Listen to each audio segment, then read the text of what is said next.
ready for whatever road awaits you. Come see the new Toyota 4Runner, now on sale at Team Toyota, I-12 at O'Neill. If home is where the heart is, a roof is its shield. That's why for nearly 30 years, homeowners have trusted Garcia Roofing. For more information, visit garciadidmyroof.com.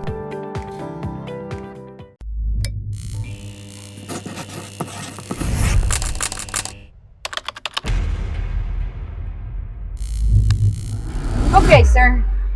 First off, let's start with, who are you?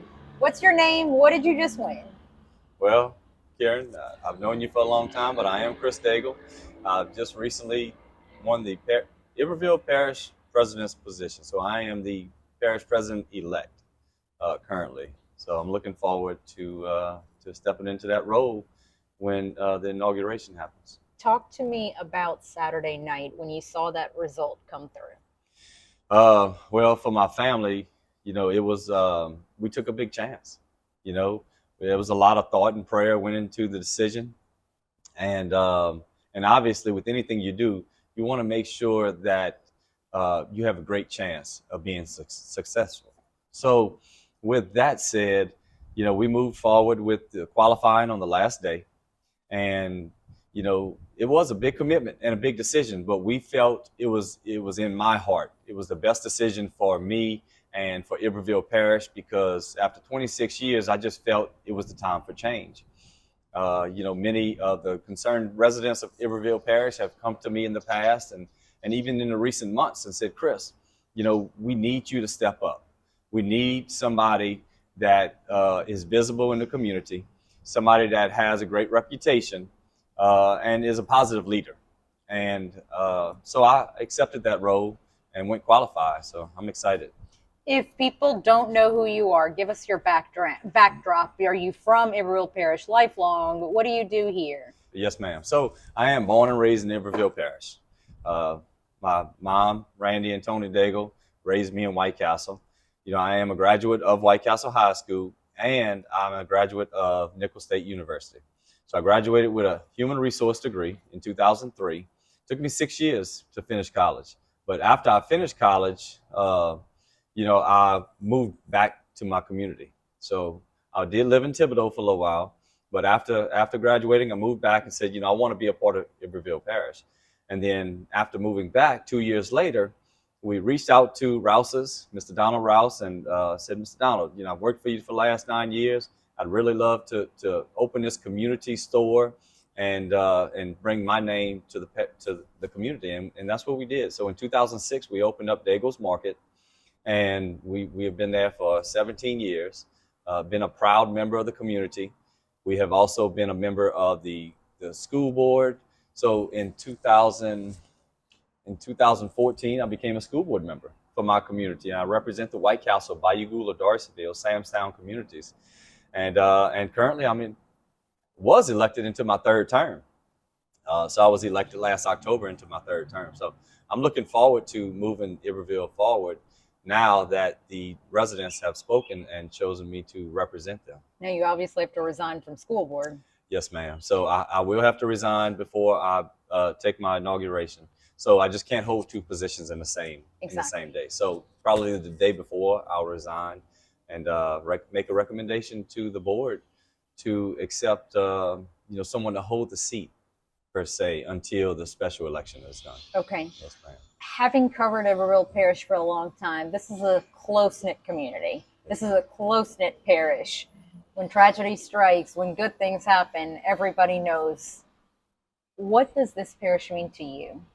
Well, I have a favorite quote that I've used during this whole campaign, and it is, not only do I live in Iberville, but Iberville lives in me. And it's passionate in my heart, and I believe that the individuals of the community and the other elected officials, they know my heart is Iberville. And not only do I own, currently Daigle's Market in White Castle, but I also have another business in Plaquemine, Deja Vu Daiquiris, that I now have to sell, because along the route and speaking with the community, I let them know, to me, a business is great, but it's about the greater good of the parish. And that's what I wanted to make sure that we moved us forward. So if it took having to sell a business to earn that respect of the community members and to move Iberville forward, then I'm going to sell that business because it's for the greater good of the 21,000 residents. Well, we have 21,000 registered voters of the Iberville Parish to move us forward. So I think I'm looking forward to it. I really am. You know, it's a big step, but it's a step in the right direction for Iberville, because after 26 years of leadership, you know, certain things are overlooked. You know, and when you become in office too long, you become complacent or you ignore certain things that you just overlooked. So it's going to give us a new perspective. Talk to me. You brought it up. Deja vu. What happens with deja vu now? Because you can't own a business. No, ma'am. So I do. I have a partner in it, and he's already offered to buy me out. Okay. So I'm going to have to sell any businesses that I have, and I'm prepared to do that for the greater good of Iberville Parish and move us forward. Let's get down to business and talk about, there is a divide in this parish. The results came down to 44% of the parish voted for Mitch Orso. Yes, ma'am. Talk to me about how do you move forward in unifying this parish? Well, you know, our administration is going to come in with a 6-month, a 1-month, and a future plan for Iberville Parish. We are going to meet with all of our local municipalities, and we're going to go into their communities with my local council members, and I'm going to prove that we're going to be a united parish under my administration. We're going to go to those communications, the Maringouin, Grove State, Rosedale, the East Iberville, the Corville communities, the White Castle, Plaquemine, Bayou Pigeon, Bayou Saul, all of Iberville Parish, go to every single community and let them know we're here to hear their voice. We're going to have that meeting in each of their communities with their council members, and we want to know what are the concerns, what are things that you've been wanting in this community that maybe that hasn't happened. You know, a prime example may be in Bayou Pigeon, there's no gas. So everybody that's down there, you know, they have to use propane tanks. Speaking of what everybody wants, it's a sore subject, a new bridge. Yes, ma'am. Thoughts on that? I mean, it's not much you can do on it, but on the flip side, all the locations that are currently in the studies are going through Iberville Parish. Yes, ma'am. So I'm a big supporter of the bridge. I believe we need a bridge in Iberville because over this campaign, for example, there was many nights past ferry time, you know, when the ferry was closed, that I was driving constantly back and over the bridge. I mean, it's just a long, exhausting traveling route for members of the St. Gabriel community that are coming to Iberville and coming to the Plaquemine community. So I believe I'm going to be a firm supporter of the bridge. I know that there's some concerns of a cypress grove in one of the routes on the northern end of Shintech and Westlake. So, you know, I'm hearing the concerns of those community members, and we're going to look at all available options. We have 3 plans that are crossings for the bridge, and we're going to keep all of those concerns in mind and move us forward. Because in case people don't know, I mean, obviously others outside of Iberville will be watching, but Iberville Parish splits by the river. Yes, ma'am. So there is an east and west bank to Iberville Parish, and that plays a big part in why the bridge would be here. Yes, ma'am, absolutely. So we are one of the only bridges, one of the only communities, parishes that is divided that does not have a bridge. One of the only ones, I believe, from Natchez all the way down. So that has community property, Iberville Parish, on both sides of the river. So absolutely, that's a big play in, I believe, the past administration, this push, and what the state level is looking at, because it was a board that decided and ultimately decided these 3 locations need to be in Iberville. And there's a reason they need to be in Iberville for that reason of having that property. First order of business for you when you do take office? Oh, good question, Karen. Meet with the administration, meet with the staff, because throughout the campaign, and you may not know, I sent a letter on behalf of myself to every employee of the Iberville Parish Council. And I sent that letter to them to let them know that I'm going to be an open leader coming in. I'm going to hear your voices. We're going to create family days in Iberville Elementary beyond the 300 employees of the council. And we're going to hear their voice. We want to know what's going on in each of their departments and what are the concerns and what are the pros and cons, obviously, and move us forward together. So that's going to be the first order of business. I believe right after moving that, I made a promise to the residents of Iberville Parish, and it's going to be to put term limits in place.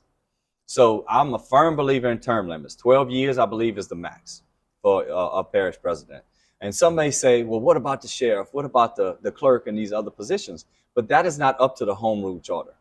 The parish president with the parish council has control of what goes on in the home rule charter and the rules per se of that. So moving forward, I'm going to request that the parish council send it to the voters, and I'm going to be out there knocking on doors myself. And it's not going to be at a minor low election like in March. It's going to be at a big election where we have the people of Iberville Parish who are going to speak on this topic. And if they want term limits, it's going to be up to the voters ultimately. Okay. It might be too early for this, but I know you even mentioned it, that there will be a plan at 1 month we want to do this, in 3 months, in 6 months. It might be too early to ask that question just yet. It is. Okay. So we're still taking this win in. You know, along the route and the campaign route, we've heard positive reviews from all over the parish. Parts of the parish that say, you know, we're not heard in this community. And I'm letting them know that they are going to be heard. I'm going to be visible in every community of Iberville Parish. I believe that a younger, more energetic visionary for Iberville is going to move us forward in the right direction. And I'm looking forward to even the voters that didn't vote for me. I'm looking forward to earning their trust and showing them that ultimately this decision that was decided by all the voters in our democracy is going to move us forward. And I'm going to do a good job of leading Iberville. And for the ones that trusted me and the ones that didn't, I'm going to earn their respect more. And I'm going to be in all of the communities. What do you want to say to who will now be the outgoing parish president, Mitch Orso? Well, Mr. Uso has done a phenomenal job. He's been in office for 26 years. He has a great resume. So he's done so many positive things with the Council on Agents, with the Veterans Memorial that he built right here in Plaquemine. So the hospital was a huge landmark, you know, for what he did, him and his administration. So, you know, I thank Mr. Uso for his years of service. And I look forward to working with him on a smooth transition. You know, he has some very invaluable employees that are going to be a part of the parish moving forward. And in my letter to those employees, I let all of them know that I'm looking forward to working with them and moving us forward together. And ultimately, I'm going to hear their voice. Mr. Uso and his administration, we're going to work well together in this transition. Last thing, is there anything else you want to add that I have not said? Speak to the people of Iberville Parish or add whatever I did not ask. All right. Well, first of all, I want to thank my wife, Ashley. She was always tear up. But I'm an emotional person too, right? Because it's in my heart. So I want to thank her, family members. It's just so much. I'm involved in so many things in Iberville Parish, the board, so many different boards, but everything I've done was for Iberville. The commitment, the board members that I've worked with, the current school board members, they do a phenomenal job. So I know they're in good hands. Many have questioned and asked me, Chris, where's Iberville going? I said, they're in great hands. It's a board. It's not one person, you know. So it's a great day in Iberville. We're going to move forward. You know, a lot of great friends and families, and I hate to say all the ones that really helped me along the route, but two of them that was there with me with signs. So yeah, it's just a great day. You got it. Anything else you'd like to add? No, well, I appreciate so many things, but Daniel and Sean did a great job with me. Two of my friends, but everybody else. There was so many that were willing to take that plunge and that commitment, and they voiced their approval for me on social media and to their friends and families. And that's what I said when I was out there knocking on doors and doors. I said, look, I got signs. Signs don't vote. I need you to speak to your friends and family. I need you to rally support, and it's going to be the silent vote, and it's going to be the residents of Iberville Parish that are ready for change. And I'm looking forward to working with our parish and moving us forward. I really am. I can't wait. I'm ecstatic to hit the ground running. Well, we thank you for your time. Yep. And congratulations to you. Thank you. Appreciate it.